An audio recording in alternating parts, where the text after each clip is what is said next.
క్రీస్తునందు నా మిక్కిలి ప్రియ సహోదరులైనటువంటి క్రైస్తవులకును అలాగే నా మిత్రులైనటువంటి ముస్లిం సహోదరులైన వారందరికీ ప్రభు పేరిట నా శుభాలను తెలియపరుస్తూ ఖురాన్ మరియు బైబిల్ను గురించి కొన్ని లోతైన సంగతులు, ఎందుకంటే ఈరోజు సౌదీలో ఉండేటువంటి మక్కా అనేటువంటి కాబా మసీదును గురించినటువంటి విషయాలు అనేక కోణాలలో వాస్తవాలు వెలుగులోకి వస్తున్నాయి. దీనిని గురించి BBC ఛానల్, న్యూస్ ఛానల్ వారు ఏం చెప్పారు అనేటువంటి వివరణ కూడా మీకు తెలియచేయటం జరుగుతుంది. ఆ న్యూస్ ఛానల్ చాలా జాగ్రత్తగా మాటలు మీరు వినండి. తదుపరి నేను అందించేటువంటి సందేశంలో ఉండేటువంటి వాస్తవాలను గ్రహించడానికి ప్రయత్నం చేయండి. సౌదీ అరేబియాలోని మక్కాకు వెళ్లే సందర్శకులు కాబా గృహానికి ఉన్న నల్లని రాయిని తాకి ముద్దు పెట్టుకోవడంపై గతంలో విధించిన నిషేధాన్ని ప్రభుత్వం ఇప్పుడు ఎత్తేసింది.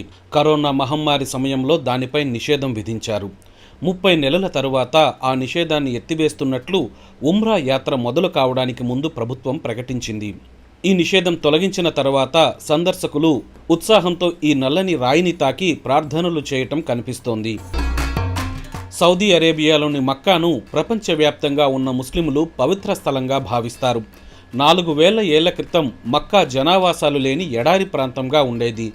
అల్లా ఆదేశాల ప్రకారం ప్రవక్త ఇబ్రహీం ఆయన కుమారుడు ఇస్మాయిల్తో కలిసి మక్కాలోని కాబా గృహాన్ని నిర్మించారని ముస్లింలు నమ్ముతారు. ఆ తరువాత అక్కడి ప్రజలు క్రమక్రమంగా అనేక విగ్రహాలు పెట్టి పూజించడం మొదలుపెట్టారు. కొంతకాలం తర్వాత కాబా దగ్గర తనను మాత్రమే ఆరాధించేలా ఏర్పాట్లు చేయమంటూ మొహమ్మద్ ప్రవక్తను అల్లా ఆదేశించారని చెబుతారు. క్రీస్తు శకం 628లో మొహమ్మద్ ప్రవక్త 1400 మంది అనుచరులతో కలిసి మక్కాకు వెళ్తారు. ఇస్లాం ప్రకారం ఇదే తొలి తీర్థయాత్ర. దీన్నే హజ్ యాత్ర అని అంటారు. ఏటా లక్షల మంది భక్తులు హజ్ యాత్రకు వెళ్తారు. ఇస్లాం ప్రకారం ప్రతి ముస్లిం నిర్వహించాల్సిన 5 బాధ్యతల్లో హజ్ యాత్ర ఒకటి. ఇస్లాంను ఆచరించేవారు తమ జీవిత కాలంలో ఒక్కసారైనా హజ్ యాత్రకు వెళ్లాలని చెబుతారు. మక్కాకు వెళ్లిన తరువాత ముస్లింలు మస్జిద్ అల్ హరాంకు వెళ్లి 7 సార్లు కాబా చుట్టూ ప్రదక్షిణలు చేసి అల్లాను ప్రార్థిస్తారు. కాబా సందర్శన తరువాత ఇతర ఆధ్యాత్మిక కార్యక్రమాల్లో పాల్గొంటారు. ఈరోజు ప్రపంచ ముస్లింలకు పవిత్ర స్థలం ఏదంటే సౌదీలో ఉండేటువంటి కాబా మసీద్, మక్కా. జీవితంలో ఒక్కసారైనా మక్కా యాత్ర చేయాలని ప్రతి ముస్లిమాన్, అతడు బీదవాడైనా ఆశ కలిగి ఉంటారు.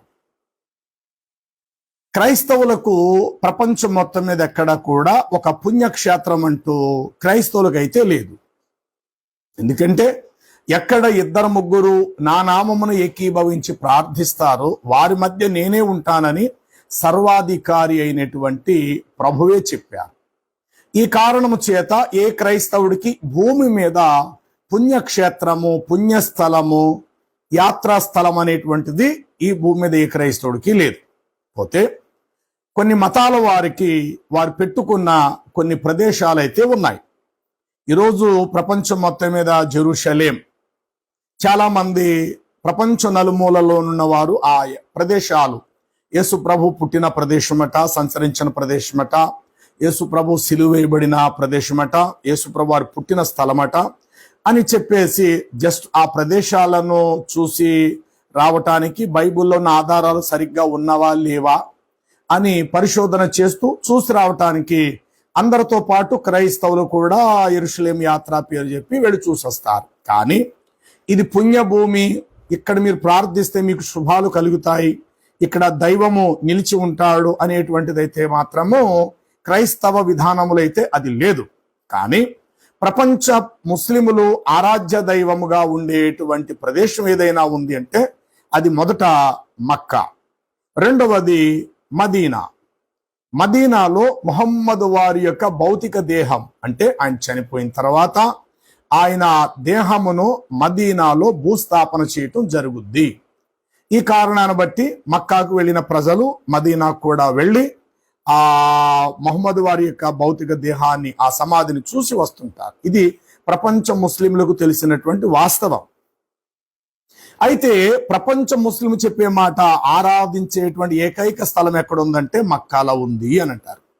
ఇటీవల కాలంలో మక్కాను గురించినటువంటి అనేక రకాల కోణాలలో వాస్తవాలు బయటకు వస్తున్నాయి. అదేమిటంటే అసలు మక్కా అనేటువంటి కాబా మస్జిద్ అనేది ఉంది చూశారు. మక్కా నగరమును బట్టి ఆ కాబాను మక్కా అన్నారా, లేక మక్కా అనేటువంటి ఆ కాబాను బట్టి ఆ నగరానికి మక్కా అని పేరు వచ్చిందా?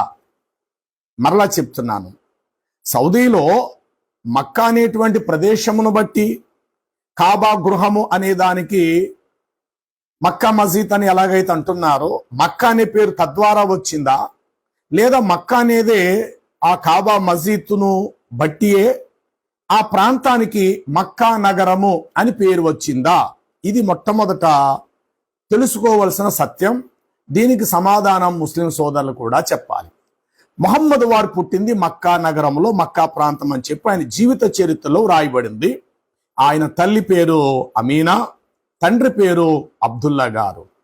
ముహమ్మద్ వారు గర్భములో ఉన్నప్పుడు, తల్లి గర్భములో, ఆయన ఇంకా పుట్టక ముందే తండ్రి చనిపోతారు. ఆయన తండ్రి పేరు అబ్దుల్లా. బిడ్డన కన్నా ఒక 6 సంవత్సరాలు వయసు వచ్చేసరికి తల్లి గారు కూడా నిద్రిస్తారు, అమీనా గారు కూడా చనిపోతారు. ఇక ఆ తర్వాత నుండి మహమ్మద్ వారిని తన చిన్నాన్న ఆయనను పెంచి పోషించడం జరుగుతుంది. ఇది ఆయన జీవిత చరిత్ర మాట నేను చెప్తున్నాను. అయితే ఈ దినము ముఖ్య అంశం ఏంటంటే అసలు మక్కా అనేటువంటి ఈ కాబా మస్జిద్ ఉందో చూశారు, దీనిని బట్టి మక్కా నగరం అని పూర్తిగా ఊరికే పేరు వచ్చింది ఆ పట్టణానికి, లేక మొదట మక్కా నగరములో కాబా మస్జిద్ ఉండటాన్ని బట్టి మక్కా అనేటువంటి పేరు కాబా మస్జిద్కి వచ్చిందా? ఇది మొదట మనం తెలుసుకోవాలి. దీనికి ముస్లిం సహోదరులు సమాధానం చెప్పాలి. అయితే ఈ మక్కాను గురించినటువంటి విషయాలు ఏమిటంటే వాస్తవానికి ఖురాన్ ప్రకారంగా ముందు నేను 2 మాటలు ఖురాన్లో నుండి చదివినిపింప చేస్తాను. సూరై ఆల్ ఇమ్రాన్ ఖురాను ఆ యొక్క 3 ఖురాన్ 3 సూరై ఆల్ ఇమ్రాన్, ఇందులో 96 నుండి ఇట్లా వ్రాయబడినది. నేను చదువుతున్నాను. ఇబ్రాహీం ప్రవక్త సంతానపు వారు సిరియా అనగా షామ్ అనే దేశములో ఉండి బైతుల్ ముకద్దస్సునకు అభిముఖులై ఉండిరి. బైతుల్ ముకద్దస్ అనగా ప్రస్తుతం ఉన్న జెరూషలేం లో ఉన్న సులేమాన్ యొక్క టెంపుల్ అనగా యెరూషలేములో ఉన్న సులేమాన్ కట్టించిన దేవాలయము. దీనినే బైతుల్ ముకద్దస్ అనే మాట వాడతారు. ఇశ్రాయేలీలు ఆనాటి కాలములో మొహమ్మదు కాలము లేక మొహమ్మదు కాలానికి పూర్వము నుండి కూడా యూదులు ఇశ్రాయేలు అరబ్ దేశములో వ్యాపార నిమిత్తం సంచరించేవారు. అయితే అప్పటి అరబ్బులు ఇంకా మొహమ్మదు పుట్టక మునిపే అప్పటి అరబ్బులు మేము కూడా అరబ్బులు అనబడిన మేము ఇబ్రాహీం సంతానం, మేము ఇష్మాయిల్ గారి సంతానంలో నుండి వచ్చాము అనేటువంటి మాటలు అనుకోటాన్ని బట్టియో ఇశ్రాయేలీలు ఇలా మాట్లాడుతూ వచ్చారు. ఏమని? ఇబ్రాహీం ప్రవక్త పదవి ఇబ్రాహీం ప్రవక్త గారి సంతానము సిరియా దేశం అనగా షాములో ఉండిరి. బైతుల్ ముకద్దస్సుకు అభిముఖులై ప్రార్థనలు సలుపుచూ ఉండిరి.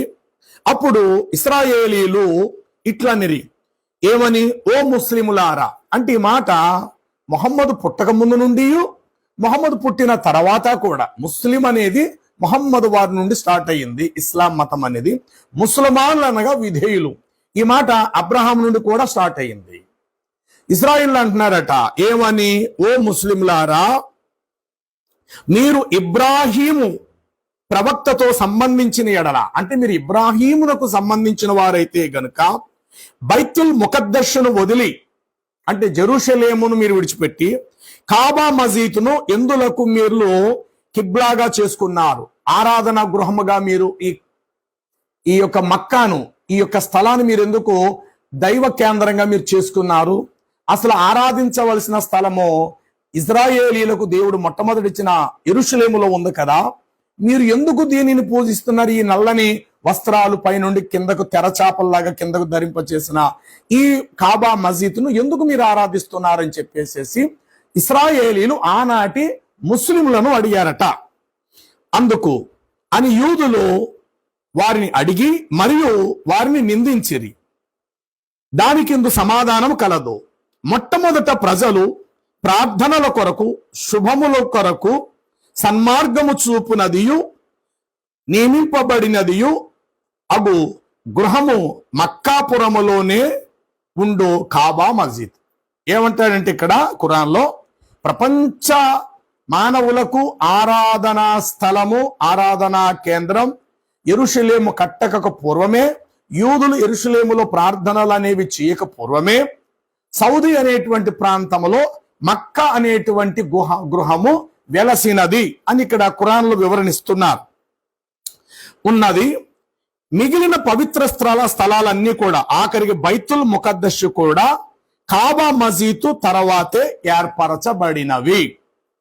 కాగా కాబా మసీదు చాలా కాలము నుండి భక్తులకు అది పుణ్యక్షేత్రముగా ఉంది. అందు ఆత్మీయ దైవిక పవిత్రత భక్తులకు చేరును. నూహు ప్రవక్త కాలమందు సంభవించిన జలప్రళయమునకు పిదప హజరత్ ఇబ్రాహీం యొక్కయు అతని కుమారుడగు ఇష్మాయేలు ప్రవక్త గారి యొక్కయు పవిత్రమైన తమ హస్తాలతో కాబా మసీదును కట్టియుండెను. అందు ఇబ్రాహీం ప్రవక్త ఏ రాతిపై నిలిచి కట్టడము కట్టెనో అది ఇప్పటికీ ఆ రాయి నిలిచి ఉంది. వారి పాదముల యొక్క గుర్తులు కూడా ఆ రాతి మీదనే నిలిచి ఉన్నాయి. దాన్ని మకామ్మే ఇబ్రాహీము అని అందురు, మకామ్మే ఇబ్రాహీం అని అందురు. కాబా మసీదులో ప్రవేశించే వారికి అభయము లభించును. పూర్వం అరేబియాలో చాలా అరాచకములు ఉంటుండేవి. ప్రజలకు అసలు శాంతి లేకుండా ఉండేది. ప్రాణదానం అంటూ విలువలు లేకుండా ఉండేవి. అలాంటి సమయంలో కూడా మక్కా వారికి కాబా మసీద్ వల్ల చాలా మహిమలు కలుగుచూ ఉండి వారు ఏ విధమైన భయము లేకుండా శాంతితో కలిగి ఉండిరి. కాబా యాత్ర జరుగు 4 నెలలో ఎట్టి భయము ప్రజలకు లేకుండా ఉండెను. కావున ప్రతి ముస్లిమాన్ జీవితములో ఒక్కసారైనా కాబా మసీదునకు పోవునట్లు శక్తియు కలిగి ఉండవలయును. ఏమంటే ఈ మాటలన్నీ విషయం ఏంటంటే, ఇక్కడ మక్కా ప్రపంచానికి మొట్టమొదట ఆరాధన స్థలం అనియు, దీని తర్వాత యెరూషలేము దేవాలయము కట్టబడినదనియు, కాబట్టి ప్రవక్త ఇబ్రాహీం ఇష్మాయిల్ గారు కలిసి కాబా మసీదును కట్టిరి. అప్పుడు ఏ రాయి మీద అయితే ఇబ్రాహీం గారు నిలబడ్డారో ఆ రాతి మీద పాదాలట ముద్రలు పడ్డాయట. హిందువులు చాలా మంది చెప్తుంటారు, మన ప్రాంతంలో భీముడు అడుగు పెట్టిన రాయిది, రాముడు అడుగు పెట్టిన రాయి, కృష్ణుడు అడుగు పెట్టిన రాయి ముద్రలు పడ్డాయి. ఏమండి ఇలాగా చాలా వరకు ఏమండి ముద్ర అనేది, అడుగు ముద్ర అనేటువంటి ఎంతకాలం నిలవాలి అక్కడ? అసలు రాతి మీద ముద్ర ఎట్లా పడుతుంది? రాయి అనేది ఒకవేళ మనం బాగా వాడుకుంటే రాయి అరుగుతుంది, కానీ ముద్రలు ఎట్లా పడతాయి? ఇది కాస్త ఆలోచన చెయ్యండి.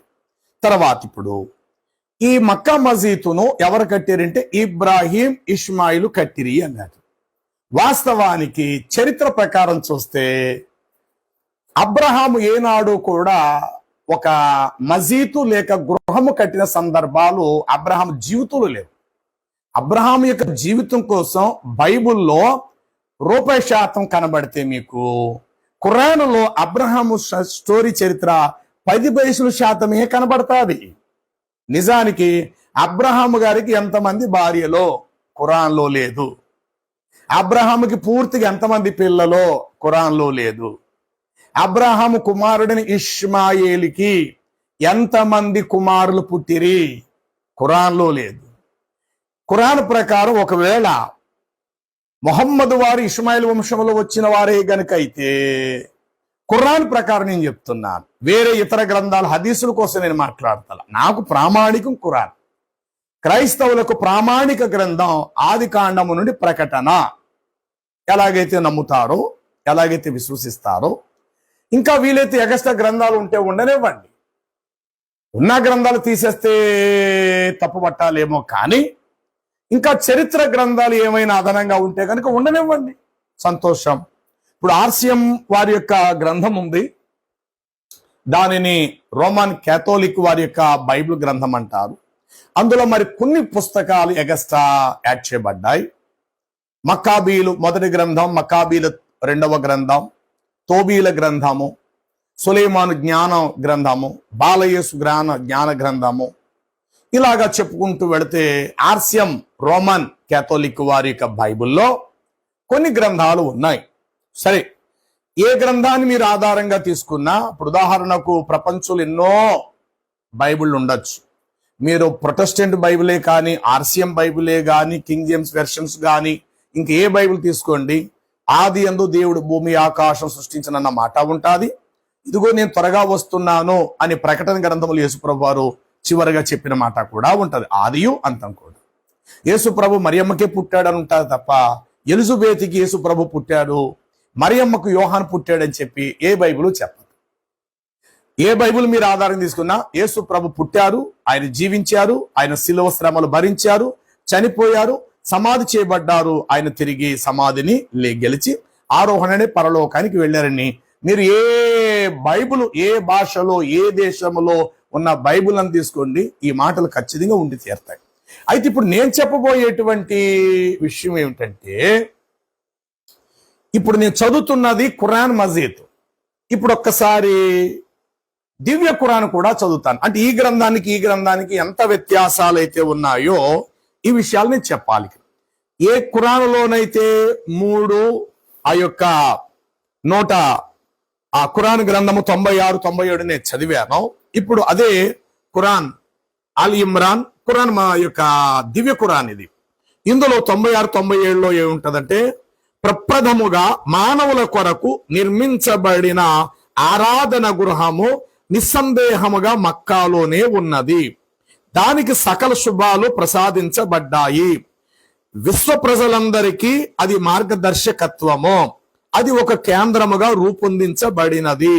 దానిలో స్పష్టమైన సూచనలు కూడా ఉన్నాయి. ఇబ్రాహీము యొక్క ప్రార్థనా స్థలమై ఉన్నది. దానిలో ప్రవేశించువారు రక్షణ పొందుతాడు.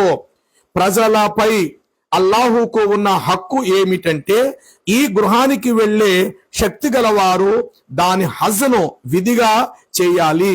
ఈ ఆజ్ఞను పాటించటానికి తిరస్కరించేటువంటి వాడు అల్లాహుకు, ప్రపంచ ప్రజలకు అవసరం ఎంత మాత్రం లేదు అని స్పష్టంగా తెలుసుకోవాలి.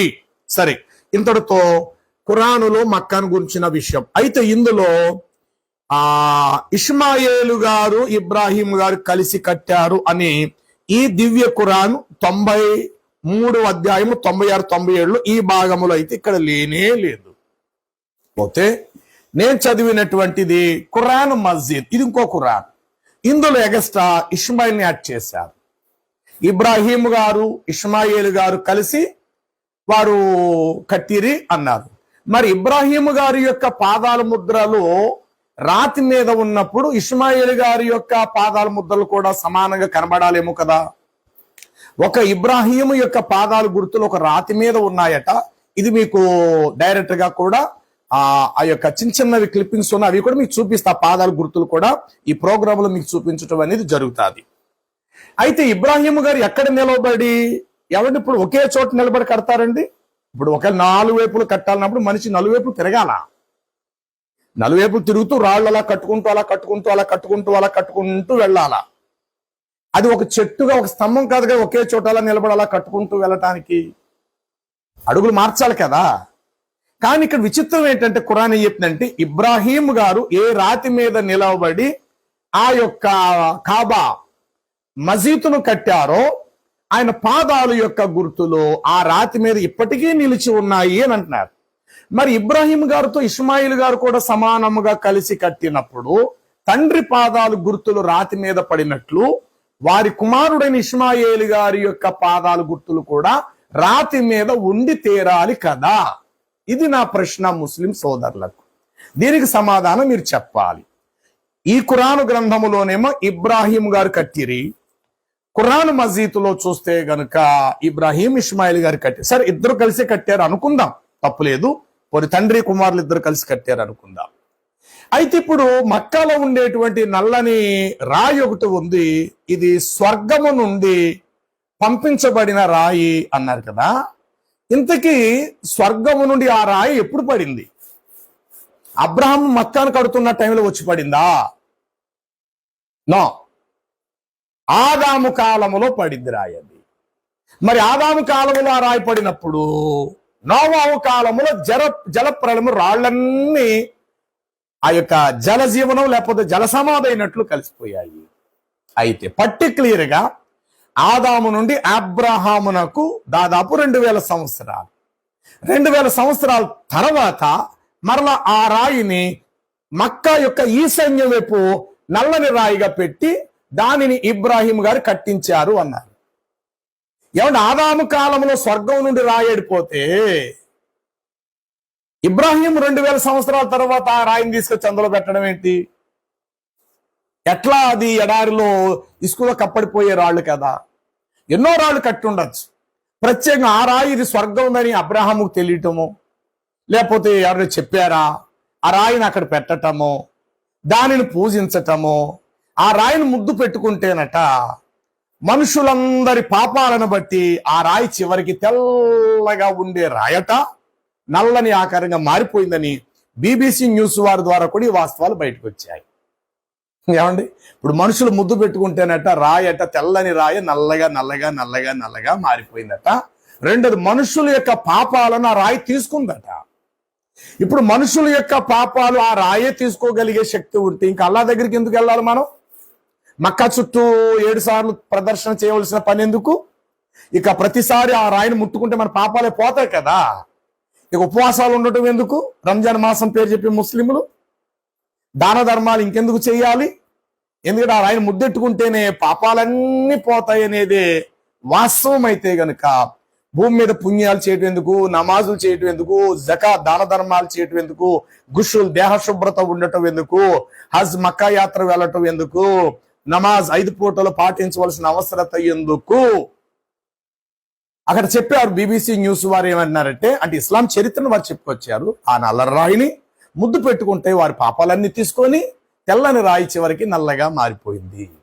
దీనికి కొంతమంది ఏం చెప్తున్నారంటే మిత్రులు, ఆదాము కాలములో ఈ రాయి పడిపోయింది కాబట్టి బహుశా మక్కాను అనేటువంటి కాబాను ఆదామే కట్టి ఉండొచ్చేమో. ఇది ఒక ప్రశ్న. 2, ఒకవేళ ఇబ్రాహీం కట్టారా అని అంటే ముస్లింలు ప్రపంచం అంతా కూడా ఇబ్రాహీము ఇస్మాయిల్ గారు కలిసి కట్టారు అంటారు. ఇంకా అద్భుతమైన న్యూస్ ఏంటో తెలుసా? ఎవరైనా ఒక ఇల్లు కట్టుకుంటే ఆ ఇంటి మీద ఎవరి పేరు పెట్టుకుంటారు? ఆ ఇంటికి ఎవరి పేరు పెడతారు?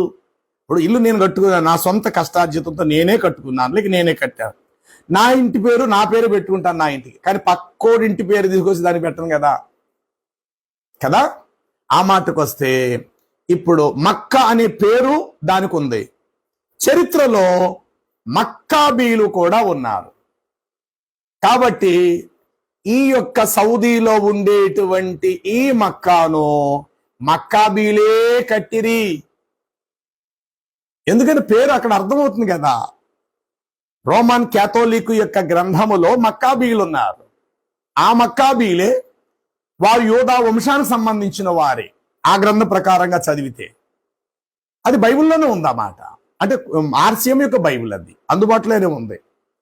కాబట్టి RCM యొక్క బైబిల్లో ఉండేటువంటి మక్కాబీలు అనేటువంటి పేరు ఏదైతే ఉందో సరిగ్గా సౌదీలో ఉన్న మక్కాకి బైబిల్లో ఉన్న మక్కాబీలను వీళ్ళిద్దరిని పోల్చుకొని చూస్తే గనుక దాన్ని కట్టింది మరి ఎవరో కాదు, మక్కాబీలే కట్టారు. కాబట్టి దాని పేరు కూడా మక్కా అని పేరు వచ్చిందని కొంతమంది బయట ప్రపంచంలో ఉన్న వారు చెప్తున్నారు. అంటే మక్కాను గురించి వివిధ రకరకాల పరిస్థితులు ఎదురవుతూ వచ్చాయి. తర్వాత మీరు చరిత్రను మీరు చూస్తే గనుక మీరు ఒక్కసారి యూట్యూబ్ లో సెర్చ్ చేసి మక్కా యొక్క చరిత్ర అని మీరు ఒకలా అడిగితే క్రీస్తు శకము 600 నుండి లైన్ గా చెప్పుకుంటూ వస్తారే తప్ప మరి క్రీస్తుకు పూర్వము అబ్రహాము కాలములో ఉన్న మక్కా యొక్క నమూనా చూపించట్లా. BBC న్యూస్ లో చూపించుకొచ్చారు. ఆ యొక్క మక్కా ప్రారంభంలో ఎలా ఉందంటే రౌండ్ గా కట్టి మధ్యలో శివలింగం లాగా ఒక రాయిని పెట్టుంది. అది కూడా మీకు BBC ఛానల్ వారు చూపించారు. పూర్వం మక్కా ఇలా ఉండేది అనేది. కాలము మారే కొలది, సంవత్సరాలు దొరిలే కొలది మక్కాకు రూపురేఖలు దిద్దుకుంటూ చతురాకారముగా ఈ రోజు మనం చూస్తాం. నల్లని వస్త్రాలు పైనుండి కిందకు తెరచాపల్లా కిందకు వేలాడదీసినది. దీనిని కాబా మజీద్ అనేసి పుణ్యక్షేత్రముగా దీన్ని భావిస్తున్నారు.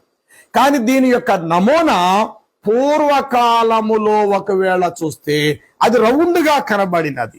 శివలింగానికి చుట్టూ ఎలాగైతే రౌండ్గా ఉంటాదో, మధ్యలో ఒక శివలింగం రౌండ్గా ఎట్లయితే పైకి కనబడతాదో, అదే క్రమములో BBC న్యూస్ వారు చూపించారు. ఇది మొట్టమొదట పలానా టైంలో మక్కా ఇలా ఉండేది, ఆ తర్వాత వచ్చే కొంతకాలానికి ఇలాగిలా మారింది చెప్పి దాని యొక్క రూపురేఖలు మారుతూ ప్రస్తుతం 2023, 24కి లేకపోతే 23 వరకు అది ఎట్లా రూపురేఖలు దిద్దుకున్నది అనేది వారు వాస్తవాన్ని వెలుగులో తీసుకొచ్చారు. ఇది కూడా మీరు చూద్దురు కానీ దీన్ని బట్టి మీకున్న సందేహాలు ఏంటనేటువంటిది వ్యక్తిగతంగా మీరు నాతో పంచుకుందరు కానీ లేక కామెంట్స్ రూపంలో మీరు చెప్దురు కానీ. అయితే జాగ్రత్తగా వినండి. అసలు ఇప్పుడు మక్కాని అబ్రహాము కట్టారా? నిజానికి అబ్రహాము కట్టింది మక్కా కాదు, మక్ఫేలా. చెప్పండి, మక్కాని కాదు కట్టింది. ఆది కాండములో మీరు చూస్తే 23వ అధ్యాయ ప్రకారంగా మీరు గమనిస్తే గనుక అబ్రహాము కట్టిందల్లా ఏమిట్రా బాబు అని అంటే మక్ఫేలా. చూడండి, ఆది కాండములో మీరు 25వ అధ్యాయము తర్వాత ఇలా లైన్ గా చెప్పుకుంటూ వస్తే చాలా విషయాలు ఆది కాండంలో మీకు కనబడుతుంది. 23 కాండించే 23వ అధ్యాయం కాండించి చదివితే షారా మృతి పొందిన తర్వాత అబ్రహాము షారా యొక్క భౌతిక మృతదేహాన్ని భూస్థాపన చేయటానికి అక్కడ స్థలము లేనందున స్థానికులైన వారి దగ్గరికి వెళ్ళి అడిగినప్పుడు మక్ఫేలా అనే ఒక స్థలాన్ని శవాన్ని భూస్థాపన చేయటానికి అబ్రహాముకు ఇవ్వటం జరుగుతుంది. చదువుతారన్న నా విషయము ఆది కాండము 23వ అధ్యాయము 19వ వచనము. ఆ తర్వాత అబ్రహాము కానాను దేశంలో హెబ్రోనును మమ్రే ఎదుట మక్ఫేలా పొలము యొక్క గుహలలో తన భార్య అయినటువంటి షారాను, ఇదనమాట అండి. స్థలం ఇస్తే దానిని కట్టాడు అబ్రహాం. దేనిని? మక్ఫేలా, మక్కా కాదు. తెలియక ఖురాన్లో లేకపోతే ముస్లిం సోదరులు ఏమనుకుంటున్నారు, ఇబ్రాహీం గారు మక్కాను కట్టిరి, మక్కాను కట్టిరి, మక్కాను కట్టిరి అంటారు. బైబిల్ ప్రకారంగా చూస్తే ఇబ్రాహీం కట్టింది బలిపీఠాలు కట్టుకుంటూ వచ్చాడు ఆయన. ఒకవేళ ఆ కాబా గృహమే అంటే గృహానికి పైన టాప్ ఉండాలి కదండి. మరి అబ్రహాం కట్టినటువంటి కాలములో ఆ గృహానికి పైన టాప్ ఏది? తర్వాత అబ్రహాము అనేకమైన బలిపీఠాలు బలిపీఠాలు బలిపీఠాలు బలిపీఠాలు కట్టుకుంటూ వచ్చాడు తప్ప ఎక్కడ కూడా అయినా గృహము కట్టలేదు, గుడారం మాత్రమే వేసుకున్నాడు. అబ్రహాము జీవితకాలం అంతా కూడా గుడారాలతోటి తన ప్రయాణం సాగింది తప్ప అబ్రహాముకి ఒక గృహం అంటూ లేదు. కానీ ఖురానులో ఇబ్రాహీం కాబా గృహమును కట్టిరి అన్నాడు. గృహం అంటే 4 వైపులు ఉండాలా, పై భాగం కూడా ఉండాలి. BBC న్యూస్ వారు చెప్పేటువంటిది క్రీస్తు శకము నుండే వారు మక్కా యొక్క రూపురేఖలు చూపించుకుంటూ వచ్చారు తప్ప క్రీస్తుకు పూర్వం 2000 సంవత్సరాల క్రితము అంటే అబ్రహాము గారి కాలములో ఉన్న మక్కా యొక్క రూపురేఖను చూపించాలి కదా. ఈరోజు క్రీస్తుకు పూర్వము సులేమాన్ టెంపుల్, ఇప్పుడు అది రౌండ్ గోపురులాగా కనబడుతుంది. ఈరోజు యుద్ధాలు జరుగుతున్నాయి, తరచుగా న్యూస్ లో మనం చూస్తున్నాం. రౌండ్ గా గోల్డ్ పైనంతా కూడా ఒక మదీనా ఆకారంలో ఉంది. అది యెరూషలేం దేవాలయం అని ఇటు యూదులు అటు ముస్లింలు నమ్ముతారు. ఏడుపుల గోడ దగ్గర యూదులు ఏదో ప్రార్థన చేస్తున్నారు ఇప్పుడు ప్రస్తుతం. ఓకే, అయితే సొలొమోను కట్టినటువంటి జెరూషలేము యొక్క నమూనా అని మీరు ఒకవేళ టచ్ చేసి చూస్తే గనుక ఓల్డ్ సొలొమోను కాలములో కట్టినటువంటి నమూనా స్పష్టంగా కనబడుతుంది. దానికి యూదుల దగ్గర చరిత్ర ఉంది. వారి యొక్క గ్రంథాలు అంటే యూదుల యొక్క గ్రంథాల్లో దాని పిక్చర్స్ ఏమంటే ఫోటోలు అచ్చు గీయటము ఇవి చేయటం ఈ మధ్య కాలంలో కొత్త ఏంటంటే పూర్వం నుండి కూడా ఉంది కదా. దాని నమూనా బైబిల్లో క్లియర్ గా ఇచ్చాడు. దాని కొలతలు, దాని లెక్కలు, దాని ఎత్తు, దాని పొడవు, అది ఏ ఆకారంలో ఆ యొక్క లెక్కల ప్రకారం చూస్తే మనమే గీసేచ్చు ఇప్పుడు యెరూషలేం దేవాలయం పూర్వం ఇలా ఉంది అని. ఇప్పుడు మరి మక్కాని ఇబ్రాహీం కట్టారన్నారు, కొలతలు ఎన్నండి? దాని పొడవెంత, దాని వెడల్పు ఎంత, దాని ఎత్తెంత, దాని లోతెంత? ఏమైనా చెప్పారండి? సరే, ఏ రాళ్లతో కట్టాడండి అబ్రహాం గారు మక్కాని, కాబా మసీద్ని? సులేమాన్ కట్టినటువంటి దేవాలయానికి మాత్రము చాలా బంగారంతో కట్టారు, చలువరాతితో కూడా కట్టారు. ఏమంటే వివిధ గ్రంథవర్ణపు రాళ్లతో, రకరకాల రాళ్లతో, రత్నాలతో, బంగారముతో, వాటి యొక్క వివరణ పూర్తిగా బైబిల్లో ఉన్నది. దేవదారు మ్రాణులతో కూడా కట్టారు. దాని చుట్టూ నైసికి అంటే ముద్రణ, ఆ యొక్క లోపల భాగం, బయట భాగం, ఆవరణ భాగం ఎట్లా ఉండాలి పూర్తిగా దేవుడు బైబిల్లో చెప్పారు. మరి కాబా మస్జిద్ని ఇబ్రాహీం కట్టేశారు అని అన్నప్పుడు దాని పొడవు ఎంతండి, దాని లోతు, దాని ఎత్తు, దాని వెడల్పు చెప్పాలి. ఇది ఏ రాళ్లతో కట్టారో చెప్పాలి. అది కట్టేటప్పుడు ఇబ్రాహీం గారి వయసు ఎంత? ఖురాన్లో లేదు. ఆ యొక్క కాబా మస్జిద్ కడుతున్నప్పుడు పోనీ ఆయన కుమారుడిని ఇస్మాయిల్ గారి వయసు ఎంత? పోనీ ఎన్ని సంవత్సరాలలో కట్టారు? అది ఆధారాలు లేవు. కానీ సులేమాను కట్టేదానికి ప్రారంభం ఉంది, ఆలయం ముగింపునకు ప్రారంభం ఉంది. ఆ రెండు కూడా కనబడతాయి, రెండు కూడా ఆరంభము అంతం రెండు కనబడతాయి. ఎంతమంది కట్టారు, వారి పేర్లేంటి, దాని ధనాగారం మీద అధికారులు ఎవరు, దాన్ని కట్టడానికి ప్రాముఖ్యత, సులేమాన్ అసలు ఎవరి చేతికి అప్పగించడం పనిచేయటానికి, ఇలాంటి చక్కటి వివరణ అంతా కూడా బైబిల్ గ్రంథములో, పరిశుద్ధ గ్రంథములో దొరుకుతుంది. మరి ముస్లిం సోదరులు కాబా గృహాన్ని ఇబ్రాహీం గారు కట్టారన్నప్పుడు గృహం అంటే పై భాగం కూడా ఉండాలి కదా. కానీ క్రీస్తు శకము నుండే మీరు చూపిస్తున్నారు, చరిత్ర చూపిస్తుంది తప్ప క్రీస్తుకు పూర్వం అసలు ఇబ్రాహీం గారి కాలంలో ఆ గృహం అనేది ఎలా ఉన్నది అనేది తెలియాలి కదా. ఒకసారి మీరైనా వెతికి చూడండి పాపం. కాబట్టి దీనిని బట్టి చాలా వరకు అనుకుంటున్నారు మక్కా అని ఇబ్రాహీం గారు కట్టారు అని. కానీ వాస్తవానికి అక్షరాలు ఒకేలా ఉన్నాయి చూడండి. మక్ఫేలా, ఈ గుహను మాత్రము, ఈ ప్రాంతాన్ని మాత్రము అబ్రహాం కట్టాడు. మక్ఫేలా అని ఒక పొలాన్ని తీసుకున్నాడు, దాన్ని శుభ్రం చేశాడు, దానిని శుభ్రంగా కట్టి చక్కగా అమర్చుకొని రాళ్లతో దాన్ని అందంగా కట్టుకొని అందులో భౌతికంగా చనిపోయిన తన భార్య యొక్క మృతదేహాన్ని, అలాగే అబ్రహాం యొక్క మృతదేహాన్ని, అలాగే ఇస్సాకు యొక్క మృతదేహాన్ని, యాకోబు యొక్క మృతదేహాన్ని, ఈ శవాలన్నీ కూడా ఎందులో పెట్టారు ఆ రోజులంటే మక్ఫేలా. బహుశా ఈ మక్ఫేలా మక్ఫేలా మక్ఫేలా మక్ఫేలా అన్న మాటే చివరికి మక్కాగా పరిగణలోకి వచ్చేసి ఇబ్రాహీం గారు మక్కా కట్టిరి. కాబా మస్జిద్ అనేటువంటి మక్కాను కట్టింది మొహమ్మద్ వారి అన్నారు. మరొక వర్గం వారు కొంతమంది బయట ప్రపంచంలో వాళ్ళు ఏమంటారంటే నో అతను ఇబ్రాహీం కూడా కట్టలేదు, మరి ఎవరో కూడా కట్టలేదు, కానీ మక్కాబీలు కట్టారు. మరి దీని ఎంతవరకు వాస్తవాన్ని నమ్మాలి? మక్కాబీలే కట్టిరి మక్కాని, అందుకే వాళ్ళ పేరు దానికి సార్థకమైంది. చరిత్రలో మక్కాబీలు ఉన్నారు, సౌదీలో ఉండేది మక్కా, కాబట్టి వారి పేరే దానికి పెట్టుకున్నారు. కాబట్టి ఆ ప్రాంతానికి, ఆ నగరానికి, ఆ కాబా మసీదుకు ఆ యొక్క మక్కాని పేరు రావటానికి కారణం ఏంటంటే దానిని కట్టింది మక్కాబీలు అనేటువంటి కొంతమంది అక్కడక్కడ చెప్పగా నా చెవులో మాటలు పడ్డాయి. కొంతమంది సందర్భంలో చర్చా వేదిక మాట్లాడుకుంటున్నప్పుడు సహోదరులు చెప్తున్నటువంటి మాటలు ఏంటంటే లేదు బ్రదర్, ఇది మక్కాబీల ద్వారా వెలుగులోకి వచ్చింది అని. ఇంకా లోతుగా ఆలోచిస్తే ఇబ్రాహీము బలిపీఠాలు కట్టాడు అనేటువంటిది మాత్రం వాస్తవం. రాళ్లతో బలిపీఠాలు కట్టాడు, కానీ ఒక గృహం ఎక్కడా కట్టలేదు ఆయన. ఎందుకంటే అబ్రహాం కాలంలో అసలు గృహమే లేదు, కేవలం గుడారాలు మాత్రమే. వారు కాపురాలు, సంచారము, జీవితాన్ని కొనసాగించేవారు. కాబట్టి మక్ఫేల గుహకు మక్కా అనే పదాలు రెండు దగ్గరగా కలిశాయి. ఈ కారణం చేతే అబ్రహాం కట్టింది మక్ఫేల గుహ, మక్ఫేల అనే ప్రాంతం.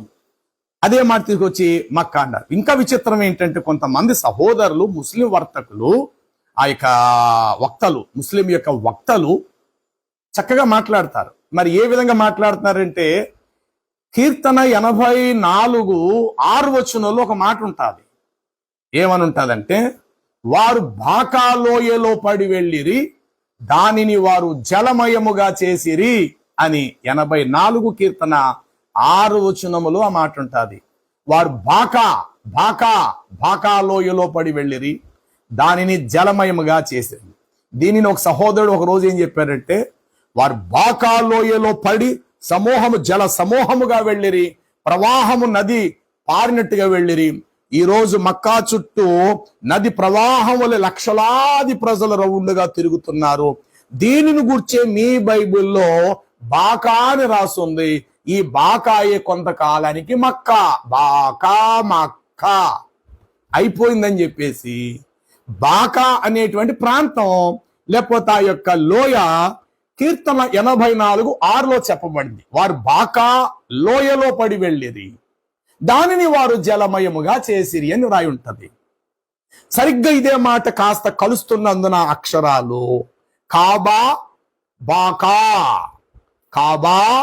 బాకా కొంతకాలానికి బాకాయే కాబాగా మారింది, మక్కాగా మారింది అని ఈ విధంగా కూడా వేదికల మీద తొడలు కొట్టి మీసాలు మేలేసి ప్రసంగాలు చేసే వక్తలు కూడా ముస్లిం సహోదరులు లేకపోలేదు.